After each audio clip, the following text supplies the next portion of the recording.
नमस्ते बच्चों, आज हम हिंदी का पाठ नंबर 6 पढ़ेंगे। यह पाठ एक कविता के रूप में है जिसका शीर्षक है बहुत हुआ। इस कविता में बारिश के बारे में बताया गया है कि बारिश आने पर क्या क्या होता है। जैसा कि आप सब चित्र में देख ही रहे हैं कि बारिश आने पर घर में ही कितना पानी पानी आ रहा है। चलिए अब हम कविता पढ़ते हैं। बहुत हुआ, बादल भैया बहुत हुआ, कीचड़ कीचड़ पानी पानी। इसमें बच्चे लोग क्या बात कर रहे हैं, किससे बात कर रहे हैं? बादल से बात कर रहे हैं। और बादल को क्या कह रहे हैं? बादल भैया।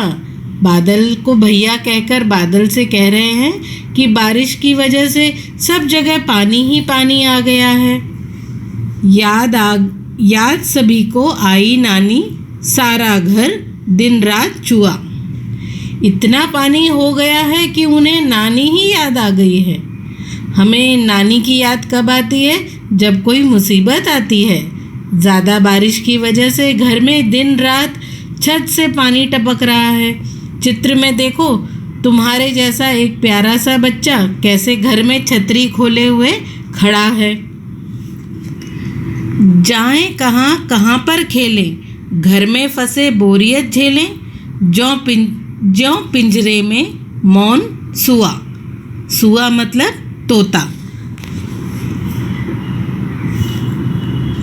बच्चे बादल भैया से पूछ रहे हैं कि बादल भैया अब आप ही बता दो कि इतने पानी में हम कहाँ पर जाकर खेलें। दिन भर घर में बैठकर बच्चे बोर हो गए हैं। ना बाहर जा सकते हैं ना अंदर। घर में ऐसे बंद हो गए जैसे कि पिंजरे में तोता। सुआ का मतलब तोता होता है, तोता यानी पैरट। सूरज दादा धूप खिलाएं, ताल नदी सड़कों से जाएं, तुम भी भैया करो दुआ। बच्चे अब सूरज से बात कर रहे हैं। सूरज को दादा कह रहे हैं। दादाजी हमारी सब बात मान जाते हैं ना। सूरज दादा को बच्चे धूप लाने को कह रहे हैं, जिससे धूप की गर्मी से सड़कों पर जो पानी आ गया है वो सूख जाए और बच्चे बाहर जाकर खेल सकें। बच्चे सब दुआ करने को कह रहे हैं। दुआ मतलब प्रार्थना, प्रेयर। तो बच्चों, कैसी लगी ये कविता? चलो, जब बारिश आए तो तुम भी बादल से बात करना और कहना, बादल भैया अब बहुत हुआ। अब हम यह प्रश्न को देखते हैं। इसमें लिखा है बरसात। बारिश कहने पर तुम्हारे मन में कौन कौन से शब्द आते हैं? सोचो और लिखो। जब बारिश आती है तब हमारे दिमाग में क्या आता है? तब हम क्या सोचते हैं कि बारिश आएगी तो हम छतरी लेंगे, है ना। और बाहर हमें जाना है तो छतरी से में अगर हवा में उड़ जाए तो हम क्या दूसरा सोचते? चलो हम रेनकोट पहनेंगे।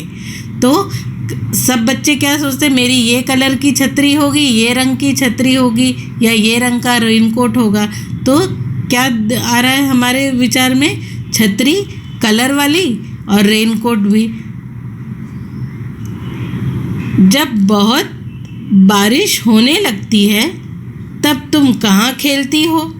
कौन कौन से खेल खेलती हो?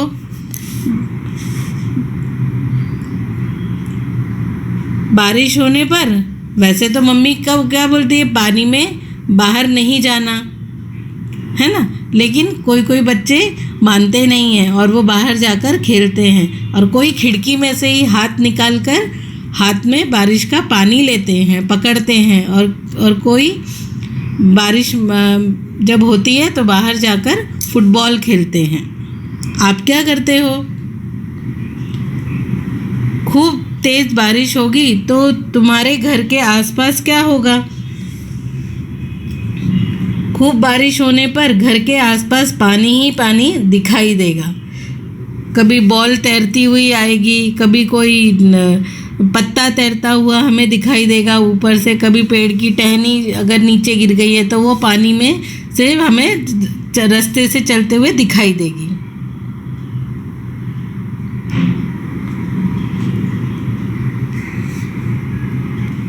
बारिश में कितना पानी बरसता है, वह सब पानी कहाँ कहाँ जाता होगा। बारिश में तो बहुत पानी बरसता है, दिन रात पानी बरसता है। यह पानी ज़मीन के अंदर जाता है और फिर नदी से होते हुए समुद्र में जाकर मिल जाता है। ये सब बारिश से बचने के लिए क्या करेंगे बताओ। पहला है लोग यानी हम लोग या तो घर में ही रहेंगे और अगर बाहर भी जाना पड़े तो छतरी या रेनकोट का इस्तेमाल करेंगे। कबूतर पेड़ की डालियों पर या घरों की खिड़कियों के नीचे छुपकर बैठ जाते हैं ताकि वह बारिश में थोड़े से वो ना भीगे। केंचुआ मिट्टी के अंदर चला जाता है। कुत्ता घर के अंदर या बिल्डिंग में सीढ़ियों के नीचे छुपकर बैठ जाता है। मछली तो पानी में ही रहती है। मोर को बारिश बहुत पसंद है। वह अपने पंख फैलाकर गोल घूमता है। उस समय उसके पंख बहुत सुंदर दिखते हैं और उस पंखों के रंग बहुत ही सुंदर लगते हैं।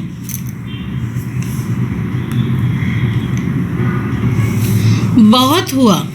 बड़े लोग ऐसा कब कहते हैं? बहुत हुआ, अब चुपचाप बैठो। जब हम बहुत शोर करते हैं या बहुत जिद करते हैं। बहुत हुआ, अब अंदर चलो। जब हम बाहर बहुत देर तक खेल रहे होते हैं। बहुत हुआ, अब सो जाओ। जब हम बहुत देर तक जाग रहे हों। बहुत हुआ, अब टीवी बंद करो। जब हम बहुत देर तक टीवी देखते हैं और हमने अपना काम नहीं किया होता है, तब हमारे मम्मी पापा तब हमें कहते हैं कि टीवी बंद करो और अपना जाके स्कूल का काम करो। अब हम आगे देखते हैं क्या लिखा है कविता से। कविता में ऐसा क्यों कहा गया होगा? तेज बारिश होने पर सड़कें नदी बन जाती हैं। तेज बारिश की वजह से सड़कों पर बहुत पानी भर जाता है और सड़कों पर गाड़ी, स्कूटर, साइकिल हम नहीं चला सकते। इसलिए सड़कें नदी बन जाती हैं, ऐसा कविता में कहा गया है। दूसरा, सब और कीचड़ होने पर नानी याद आती है। जब हम बारिश में बाहर जाते हैं तो मिट्टी गीली होकर कीचड़ बन जाती है और हमारे पैरों पर, कपड़ों पर कीचड़ लग जाती है और कभी कभी कुछ लोग कीचड़ में फिसल भी जाते हैं। इसलिए इतनी तकलीफ होने पर नानी याद आती है।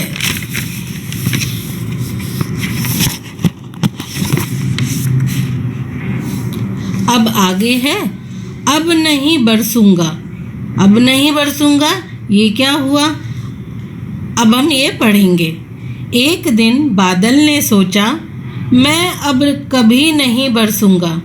जब मैं बरसता हूँ तब भी लोग मेरी बुराई करते हैं। जब नहीं बरसता हूँ तब भी मेरी बुराई करते हैं। आज से बरसना बिल्कुल बंद। फिर क्या हुआ होगा? कहानी को आगे बढ़ाओ।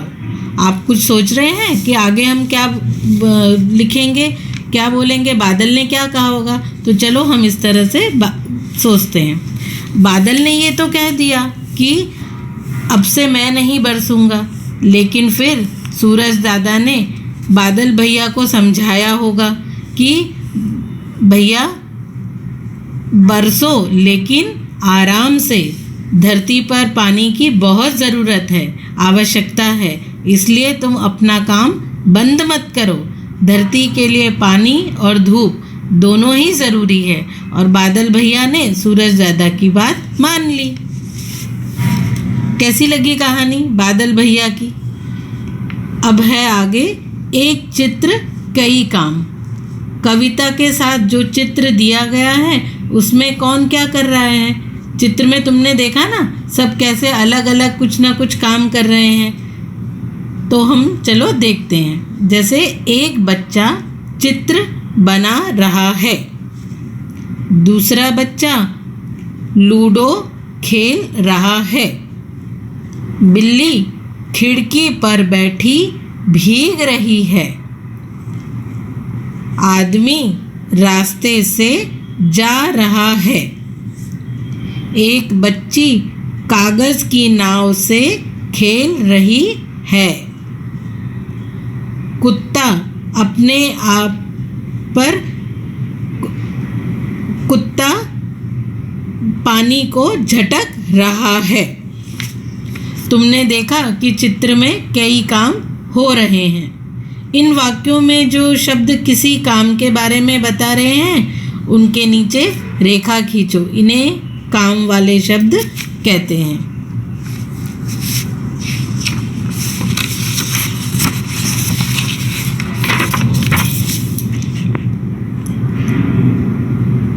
धन्यवाद। बच्चों, अब हम ये कविता पढ़ते हैं। काले मेघा पानी दे, काले मेघा पानी दे गुड़धानी दे, बरसों खूब झमा झमझम नाच।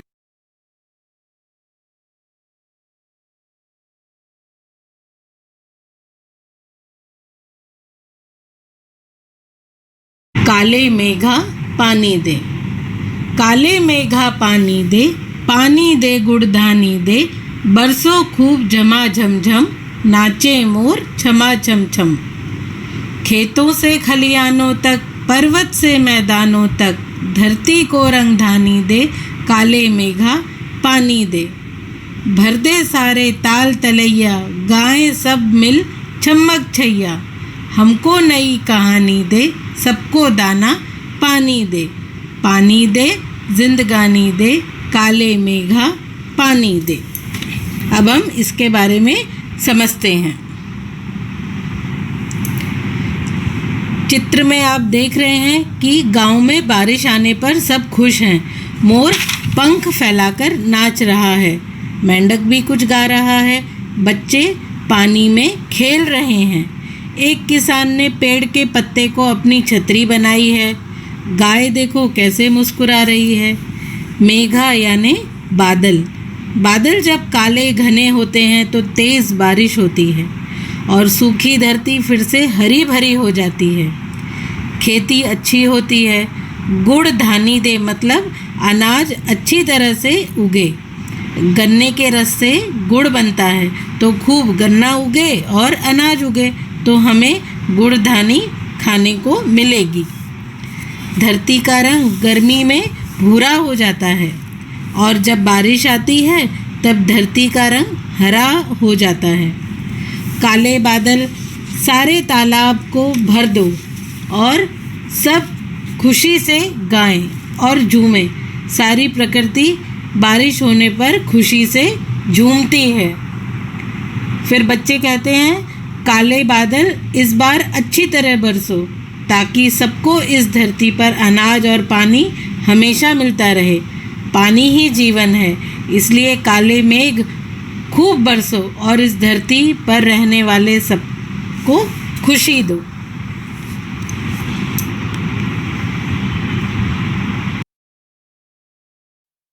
बच्चों, अब हम दूसरी कविता पढ़ते हैं। इसका शीर्षक है सावन का गीत।